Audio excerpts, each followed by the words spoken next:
Hola, soy Harley Schlanger del Instituto Schiller. Bienvenidos a la videoconferencia de esta semana con nuestra fundadora y presidente Helga Sepp-LaRouche. Esta es una semana muy extraordinaria que empieza a desarrollarse con el viaje del presidente Trump a Europa. Si leen la prensa británica, al Washington Post, al New York Times, y no sé por qué deberían leerlos, pero si los leen, esencialmente dicen que ese es el fin de la OTAN, que es el fin del mundo como lo conocían, que Trump está a punto de venderse a Putin completamente, etc. Así que no hay nadie mejor con quien hablar sobre qué es lo que está sucediendo que con Helga Sepp-LaRouche. Helga, la conferencia de la OTAN tomó lugar ayer. ¿Cuál es tu análisis de lo que ha sucedido hasta la fecha con el viaje del presidente Trump a Europa? Está causando una gran conmoción, que es en parte bueno, porque la OTAN realmente ha perdido su razón para existir cuando se desintegró la Unión Soviética. Así que pienso que si la OTAN efectivamente se desbarata, no sería algo malo, porque para ser realistas, Rusia no es una amenaza para Europa. De cualquier manera, obviamente, las declaraciones de Trump ayer sobre el que Alemania es un rehén de Rusia, yo creo que no es más que el interés comercial de vender gas natural licuado de la fracturación hidráulica en Estados Unidos. Y obviamente el gasoducto Nord Stream 2 es, como Trump diría normalmente, algo bueno. Y obviamente no significa el que Europa y Alemania sean dependientes del suministro de energía de Rusia. Así que yo creo que en eso él estaba claramente equivocado. Y yo creo que también la idea de aumentar el gasto de la OTAN hasta un 4% del Producto Interno Bruto, a la luz de lo que acabo de decir, no tiene ningún sentido. Pero yo espero que todo esto potencialmente tome un giro diferente. Porque aunque no conocemos toda la agenda de lo que va a suceder en la cumbre entre Putin y Trump el próximo lunes, se está hablando de que haya un desarme. Y obviamente, si Estados Unidos y Rusia llegan a un acuerdo razonable para lograr el desarme y que se detenga la carrera armamentista, toda la cuestión de la OTAN puede verse de manera diferente. La reunión más importante es definitivamente esta reunión entre Putin y Trump, porque la relación entre las dos potencias nucleares más importantes y de una manera diferente también de las dos economías más grandes, es decir, Estados Unidos y China. Estas son las cuestiones estratégicas importantes y todo lo demás realmente es menos importante. A pesar del hecho de la gran histeria, naturalmente, por parte de la facción neoliberal neoconservadora en el occidente. Pero también algunas veces es realmente divertido ver cómo estos gobiernos occidentales que están estancados en el viejo paradigma son totalmente incapaces de pensar algo constructivo para el futuro. Y un buen ejemplo es lo que sucede con el gobierno británico de May en este momento, que claramente se está desbaratando. Así que veremos. Trump irá a Gran Bretaña hoy, principalmente para jugar golf y para reunirse con la reina, y me estoy burlando un poco de eso. Pero el gobierno de May tal vez no exista para el final de su visita. Así que esas son las condiciones. Claramente se necesita tener un enfoque completamente diferente. Yo creo que le debería ser obvio al presidente Trump de que los británicos no son exactamente sus amigos, dada la revelación del papel británico en iniciar el Russiagate. Y luego también el gobierno de May ha llevado a cabo una serie de provocaciones. El caso Skripal, la acusación de guerra química de Duma, Siria, que ahora ha sido rechazada por la Organización para la Prohibición de Armas Químicas. Así que él va a Inglaterra cuando hay una situación interesante. Tú mencionaste el derrumbe del gobierno ahí. ¿Hay algo que esté sucediendo en Inglaterra que le sea esperanzador? Bueno, la perspectiva de que haya nuevas elecciones y que Jeremy Corbyn, líder del Partido Laborista, gane como primer ministro, significaría que las cosas estarían mejorando. Y eso es obviamente lo que muchos conservadores temen, porque hay un juego de poder con Boris Johnson, que naturalmente renunció, que quiere ser primer ministro, pero él tiene muchos enemigos, así que eso tal vez no sea fácilmente. En total renunciaron 5 conservadores. Y alguna gente en Londres dice que cada día ahora va a renunciar a alguien hasta que salga Theresa May. Obviamente, uno de los grandes temas, en el fondo, es lo que va a suceder con la City de Londres, donde el acuerdo que se supone que Theresa May va a presentar esta tarde con sus propuestas específicas para el llamado Brexit suave. El Brexit suave básicamente significaría que Gran Bretaña puede escoger en qué instituciones europeas va a permanecer y en cuáles no quiere permanecer. Así que es algo que de seguro no va a ser fácilmente aceptado en la Unión Europea, porque si a un país, Gran Bretaña, se le permite hacer eso, entonces haría que otros países quisieran hacer lo mismo. Pero también la llamada facción del Brexit real está conectada con la City de Londres, por lo menos en el partido Tory. Así que yo creo que lo mejor que podría suceder en Gran Bretaña sería que las nuevas elecciones llevaran a la victoria electoral de Corbyn. Y por lo menos se tendría una política decente por primera vez ahí. Pero en un cierto sentido, tan importante como fue el papel británico en el Russiagate, en el esfuerzo en contra de Trump para sacarlo de la Casa Blanca, ya sea mediante un golpe o mediante un juicio político o mediante otros medios, esto se viene abajo. Definitivamente se ha debilitado el papel de los británicos. Se ha denunciado el papel británico en Rusia especialmente, así que yo creo que la cosa verdaderamente importante será lo que suceda entre Trump y Putin, porque el mundo está lleno de problemas urgentes y el peligro de un crack financiero podría ser causado por un Brexit real, pero también podría ser causado por alguna otra crisis bancaria.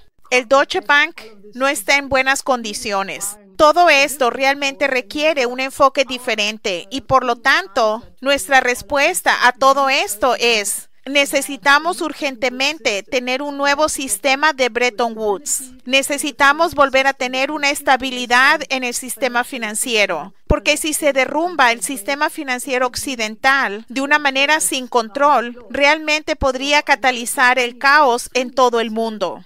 Y yo sé que los chinos están muy preocupados de componer al sistema financiero global. Y nosotros, quiero decir, el Instituto Schiller, en este momento estamos promoviendo la idea de regresar a la idea de Bretton Woods de Franklin D. Roosevelt.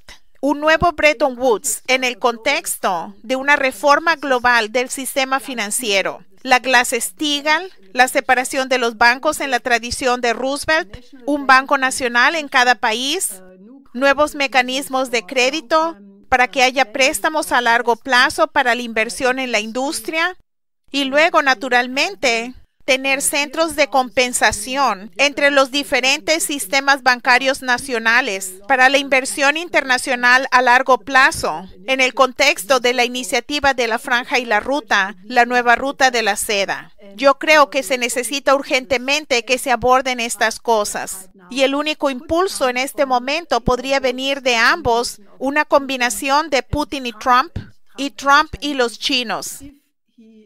Si él aceptara algunas de las propuestas de China de cómo resolver el déficit comercial. Pero debemos elevar toda esta discusión y no tener disputas de un país en contra del otro en un juego de suma cero. Pero como lo hemos enfatizado muchas veces, necesitamos un nuevo paradigma. Y el nuevo paradigma es realmente un trabajo de toda la vida de mi esposo Lyndon LaRouche. porque él ha estado trabajando en estas propuestas desde hace mucho tiempo.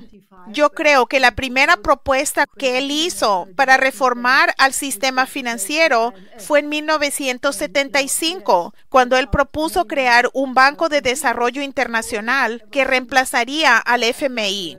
Pero yo creo que el acuerdo de las 4 potencias para un nuevo Bretton Woods es un punto de partida y luego hacer que otros países se vinculen con esto. Esa es de facto la manera de actuar. Y es sumamente posible porque la nueva ruta de la seda ya existe. Ya ha creado una dinámica completamente diferente en el mundo, así que yo invito a nuestro público que nos ayude a difundir esta idea, porque necesitamos un debate de cómo salir de esta crisis. Helga, y dado tu papel en pelear a favor de este nuevo paradigma y de promover la idea del acuerdo entre las 4 potencias, me pregunto, ¿hasta qué punto tú piensas que hay en China y en Rusia un proceso de debate sobre un nuevo Bretton Woods que reemplace al sistema financiero que se derrumba del sistema transatlántico? ¿Está eso implícito o explícito en las discusiones que se llevan a cabo? Bueno, no estoy completamente segura. Yo sé que el presidente Xi Jinping ha abordado el tema de la gobernabilidad financiera mundial en muchas ocasiones en el último mes. Sé que los chinos están muy preocupados de que las tensiones comerciales actuales entre Estados Unidos y China estén fuera de control. Y yo creo que la manera de salir de eso es definitivamente no llevando a cabo oleadas sucesivas de aranceles punitivos que realmente no resuelven el problema. Todo el proteccionismo del sistema americano de economía de Alexander Hamilton en contra de Adam Smith se desarrolló en contra del Imperio Británico. Pero China no es tu típico país de libre comercio. China no está conteniendo los salarios de su población. Al contrario, ellos han elevado a 800 millones de personas de la pobreza. Eso no es exactamente una característica del libre comercio. Y China está compartiendo las tecnologías más avanzadas con los países en desarrollo para ayudarlos a superar su subdesarrollo lo más rápido posible, permitiendo que los países en desarrollo den un salto a las tecnologías superiores. Así que esto no es una política de libre comercio. Y yo creo que dado el hecho de que el presidente Trump tiene una muy buena relación con el presidente Xi, a quien llama todo el tiempo su mejor amigo o su muy buen amigo, tengo la esperanza que el tiempo que falta para que entren en efecto estas tarifas punitivas del 10% sobre las importaciones de 200,000 millones, que se pueda negociar una solución, aumentando el comercio a través de empresas conjuntas en terceros países, que es lo que Li Keqiang, el primer ministro de China, ha propuesto. Aún no he visto que haya una discusión sobre la necesidad de que haya un nuevo Bretton Woods explícitamente, pero también es por eso que existe el Instituto Schiller, para que una y otra vez subraye cuáles son los temas estratégicos que son absolutamente cruciales. Pero yo creo que por la disposición a crear un sistema bancario estable, puedes verlo absolutamente. Porque China no solo ha creado el BAII, el Fondo de la Nueva Ruta de la Seda, el Fondo de la Ruta de la Seda Marítima, pero acaban de crear en la cumbre con las naciones árabes un fondo de 20,000 millones de dólares para la reconstrucción del suroeste de Asia. Y algunos de los titulares que estaba leyendo esta mañana decían, China extiende la nueva ruta de la seda hacia el suroeste de Asia para reconstruir a Yemen, Siria, Líbano, Jordania. Y absolutamente, eso es lo que hemos estado proponiendo por muchos años. Así que creo que esto es algo muy bueno, pero necesitamos abordar esta cuestión del nuevo Bretton Woods de la manera en que mi esposo lo propuso hace muchos años. Y ahora es más urgente que nunca. Y para la gente que quiere saber más sobre esto, tenemos ahora en la página newparadigm.schillerinstitute.com los 4 paneles de nuestra conferencia del 30 de junio al 1 de julio, donde gente de Rusia, China, de África, de Europa y de Estados Unidos habló de estos temas. Y quería preguntarte sobre eso, Helga. Una de las cosas que se presentó fue una presentación de Rusia que dio Vladimir Morozov, que habló sobre la diferencia entre el mundo multipolar y multilateral. ¿Hasta qué punto es esto importante? Porque tú has hablado de la necesidad de acabar con la geopolítica, y creo que el concepto multipolar es parte de una formulación geopolítica. Oh, sí, puedes ver eso en el ejemplo de la Unión Europea, que alega que debe lograr una mejor integración europea para poder defenderse de las amenazas provenientes de Rusia, China o incluso Estados Unidos. Y eso es la geopolítica. Y eso es exactamente lo que potencialmente lleva a los conflictos. Mientras por el otro lado, el nuevo paradigma y el nuevo conjunto de relaciones internacionales, como lo propuso Xi Jinping con la idea de una comunidad para un futuro compartido para la humanidad, que permite las relaciones multilaterales entre naciones soberanas, pero aún están unidas mediante lo que llamamos los objetivos comunes de la humanidad, que colocan a la totalidad de la humanidad por encima de las diferentes naciones y grupos de naciones. Así que creo que esta es una gran diferencia. Y si miran al arco largo de la historia, si no superamos a la geopolítica, es muy claro que esto podría conducir a corto plazo a la extinción de la civilización, porque esa es la naturaleza de las armas, que una vez que las tienes, las usas. Y en la era de las armas nucleares, yo creo que la solución de conflictos mediante la guerra le debería ser evidente a todo el mundo, debe ser absolutamente prohibido por las consecuencias que tendría. Así que pienso que esta idea de un nuevo paradigma, de un nuevo conjunto de las relaciones, respetando la soberanía del otro, teniendo el beneficio mutuo del otro en mente, lo que realmente es la base para la paz de Westfalia, es la base para la Carta de la ONU y también es la base para la Declaración de los Derechos Humanos de 1948. Así que creo que necesitamos un debate más profundo sobre cuáles deben ser los conceptos ontológicos subyacentes en el orden internacional para que funcione y no simplemente un conjunto de intereses en contra del otro de una manera mecanista. Pero debemos abordar los temas más profundos en cada cultura que le permita a todas las culturas trabajar juntas para un propósito superior. Tú acabas de tener una experiencia única en París. Te invitaron a hablar ante el Instituto Mandela y tú pudiste plantear tu propuesta de cómo abordar no solo la crisis de refugiados, sino la cuestión general de la era postcolonial, acabando con esto de una vez por todas. ¿Puedes decirnos sobre la conferencia en París? Esto fue realmente como resultado de mi propuesta de usar el modelo de Singapur para crear un programa de emergencia para el desarrollo de África como la única manera humana de abordar el problema. Como sabes, en Europa, mientras que el número de los refugiados ha disminuido enormemente, hasta la fecha este año han habido solo 43,000 en comparación de 1 millón que hubo en el 2015. Sin embargo, el número de personas que se ha ahogado en el Mediterráneo está aumentando. Hubo más de 12,000 personas que oficialmente se han ahogado desde, yo creo, el 2014. Y eso no es probablemente el número total, porque no todo el que se ha ahogado ha sido contabilizado. Así que yo hice la propuesta de la que hablamos la semana pasada, de que la muy exitosa cumbre entre el presidente Trump y el presidente Kim Jong-un debe ser usada para resolver una situación sin esperanza o casi sin esperanza o una situación peligrosa.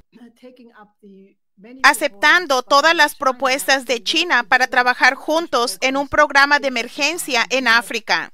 Y el Instituto Schiller ha producido muchos informes, el informe sobre el puente terrestre mundial 1 y 2, y extender la nueva ruta de la seda hacia el oeste de Asia y a África. Así que de hecho tenemos proyectos para un plan integral de desarrollo de la infraestructura para toda África, es decir, de puertos, caminos, carreteras, sistemas de trenes de alta velocidad, la producción de la energía y la distribución, como un programa de infraestructura integrado. Y hemos propuesto, o yo he propuesto, en esta idea del modelo de Singapur, que una vez que los jefes de Estado de África o aquellos países que quieren hacerlo acuerden con las naciones europeas y China y luego inviten a Japón y a India, que se puede empezar tal programa de infraestructura al mismo tiempo. No tienes que construir 1 kilómetro después de otro kilómetro de un sistema de tren de alta velocidad. Una vez que se adopte un plan de transporte integral, se puede empezar a construir con la cooperación de varios países en muchas naciones al mismo tiempo. Y por lo tanto, se puede tener un programa de emergencia.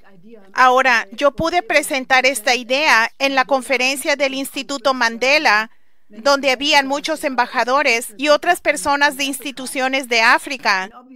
Y obviamente esto fue extremadamente bien recibido por 2 razones. Naturalmente, la crisis de refugiados está en la mente de todos, pero de mayor importancia, hay un nuevo sentido de optimismo en los países africanos, porque el espíritu de la nueva ruta de la seda ha transformado la idea misma de lo que se podría hacer para lograr a corto plazo una sociedad compuesta por la clase media. Por ejemplo, el embajador de Ghana en esa conferencia dio un discurso muy poderoso mostrando cómo Ghana está desarrollando a una clase media a través de ya no exportar las materias primas como tales, o no solamente, sino teniendo una producción de valor agregado, produciendo productos semiacabados para la exportación, básicamente de esa manera elevando a toda la población en términos de la productividad. Y esto es efectivamente algo fácil de hacer una vez que un gobierno toma la determinación de hacerlo con la ayuda inicial de China, lo que ha ayudado a muchos países en África. También el hecho de que hay un proceso de paz entre Djibouti, Eritrea y Etiopía es algo muy optimista. Y obviamente la construcción del tren de Djibouti a Addis Abeba, que es de 750 kilómetros de largo y ahora ha estado funcionando por varios meses, ayudó a crear un ambiente donde la relación, que históricamente fue muy difícil, ahora ha sido transformada y la cooperación ahora está tomando lugar. Esto es obviamente muy importante porque si estás en Eritrea, a solo 40 kilómetros, está Yemen, que tiene una condición muy grave, que tiene la mayor crisis humanitaria del planeta. Así que obviamente todo esto son preocupaciones, pero si la nueva ruta de la seda se extiende hacia el oeste de Asia y se tiene el desarrollo en el lado africano, efectivamente hay la esperanza de que al final se pueden resolver todos estos problemas. Así que yo creo que en este momento existe en muchos países en el mundo, de hecho, en casi todos los países, con pocas excepciones, existe un espíritu de un cambio, de una oportunidad histórica. Hay una alineación estratégica que lleve a una condición mucho mejor. Así que hay una razón para el optimismo de que podemos resolver estos problemas a pesar de que los desafíos todavía son muy grandes. Un analista con quien hablo de vez en cuando señaló que de lo que hablamos es una insurgencia global o un despertar. Él dijo, no es simplemente que hay un despertar de que hay una gente mala ahí. Y la gente está empezando a darse cuenta, especialmente de los británicos, pero de que hay una solución, que lo que tú llamas el espíritu de la nueva ruta de la seda es contagioso, se extiende. Tú me diste un ejemplo hoy más temprano de que incluso se está difundiendo. ¿Cómo lo podemos podemos describir los medios alemanes. El Handelsblatt, en particular, escribió un artículo sobre lo que Alemania podría aprender de China. Así que asumo que tú incluso tienes la esperanza de que el espíritu de la nueva ruta de la seda, del modelo de Singapur, podría afectar a alguna gente en Alemania. Bueno, ya sabes, China está haciendo todo lo que solían ser las virtudes alemanas, que Alemania desafortunadamente ha abandonado por el momento. La laboriosidad, la fiabilidad, la puntualidad, todas estas cosas están sucediendo en China y por lo tanto, si el Handelsblatt llega a la conclusión de que China está haciendo algo bien y luego dice lo que Alemania podría aprender en términos de su política industrial de China, creo que es bastante interesante, porque el argumento de este artículo básicamente dice que Alemania debe elegir ciertas áreas de especialización donde quiere ser el líder mundial. Y Alemania está a punto de perder eso. Por ejemplo, cuando un país quiere tener un programa integral de infraestructura, Alemania ha perdido la capacidad de hacer estas cosas en un gran estilo. Obviamente, Alemania todavía puede suministrar muchos aspectos. Todavía existen los llamados campeones ocultos en la empresa mediana de Alemania, que naturalmente son un tesoro y muy importantes. Pero la cuestión del libre mercado, que determina todo, cuando en realidad no, es el Banco Central Europeo o los bancos centrales y algunas otras instituciones financieras poderosas que están manipulando estos mercados. Yo creo que la idea de que se necesita un papel más fuerte del Estado, de que un país tiene el derecho de establecer sus prioridades en términos del desarrollo y la investigación, en términos de a dónde debe ir el futuro de la industria, soy optimista. Y es por eso que el Instituto Schiller lleva a cabo conferencias, no solo en Alemania, sino en muchos otros países, para plantear esta alternativa. Y yo creo que está dando frutos. Helga, debido a la importancia de la cumbre entre Trump y Putin, hemos dicho varias cosas sobre esto, pero tal vez como un comentario final podrías decir un poco sobre cuál sería el potencial, en qué área debería enfocarse, no las cosas específicas, sino, por ejemplo, el tema de las sanciones va a abordarse. ¿Qué es lo que esto significa para el mundo, el que Trump y Putin se reúnan? Bueno, obviamente, la manipulación geopolítica del mundo que hemos visto a través de cosas como las noticias falsas, que luego llevó a los ataques militares en contra del supuesto uso de armas químicas o el uso de armas químicas en Siria para interrumpir la reunión entre China y Estados Unidos, o el Russiagate, que ahora se ha convertido en el Muellergate. Todas estas cosas pasan porque si hay una colaboración entre Estados Unidos, Rusia, China, con India ahora que se está acercando más, con Japón que entra en esta combinación, entonces la posibilidad de manipular en la manera típica del Imperio Británico, de aliarse con el más débil en contra del más fuerte, o de manipular a un lado contra el otro, de que haya facciones en cada país, todo esto se arroja por la ventana. Y en un cierto sentido, yo creo que Putin, que se las ha arreglado para convertirse claramente en un líder mundial, que ha demostrado a través de su intervención en Siria de que no hay una solución a la crisis del Medio Oriente sin la cooperación con Rusia, de que no se puede abordar al terrorismo internacional sin trabajar con Rusia y China, y también, obviamente, el peligro que nos acecha de una crisis financiera. Todos estos temas, que son absolutamente cruciales, pueden resolverse si la relación entre adversarios de Estados Unidos y Rusia desapareciera.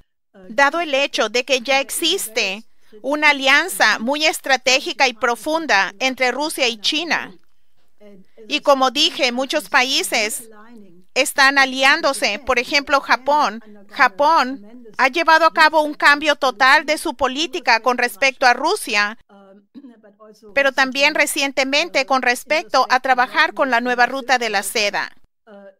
Así que yo creo que el potencial de que eventualmente la mayoría de los países del mundo podrían decir que es mucho mejor trabajar juntos por el bien común de la humanidad,